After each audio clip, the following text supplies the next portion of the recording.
انت ايش عم تسوي هون؟ عم ببيع مي ومحارم واكلات. انت عم تبيع مي ومحارم؟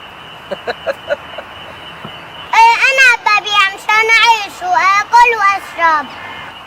خود هي لكان عيش فيها.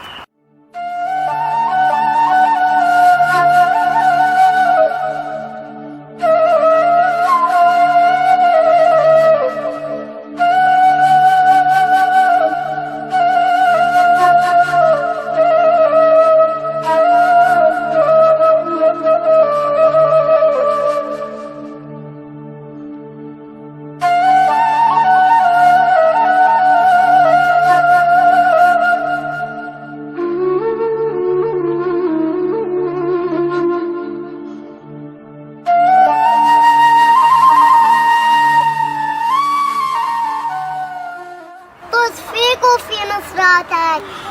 لا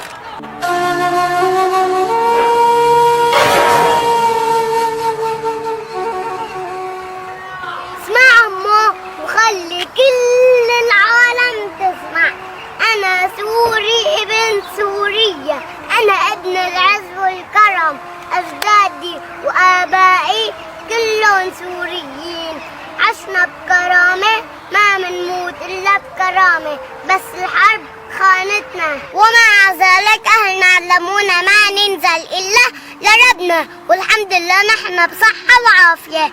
لعلمك نحن نشتغل بالحجر والتراب حتى نعيش وناكل ونشرب. وانت وغيرك لما بدك تتصدق على فقير لازم تتصدق بكل ادب واحترام، ما تخليه يحس بالاهانة والذل، لأنه نحن كلنا فقراء إلى الله تعالى، والله هو الغني الحميد. والدليل في القرآن الكريم: أعوذ بالله من الشيطان الرجيم، بسم الله الرحمن الرحيم، يا أيها الناس أنتم فقراء إلى الله والله هو الغني الحميد. صدق الله العظيم. وقال رسول الله صلى الله عليه وسلم: يدخل فقراء أمتي الجنة قبل أغنيائهم ب500 عام.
والله يا عمو مو قصدي هيك، بس قصدي ليه ابوك ما بيشتغل؟ وين امك؟ وين اخواتك؟ ليش تاركينك هيك لحالك؟ ماتوا كلهم بالحرب بسوريا.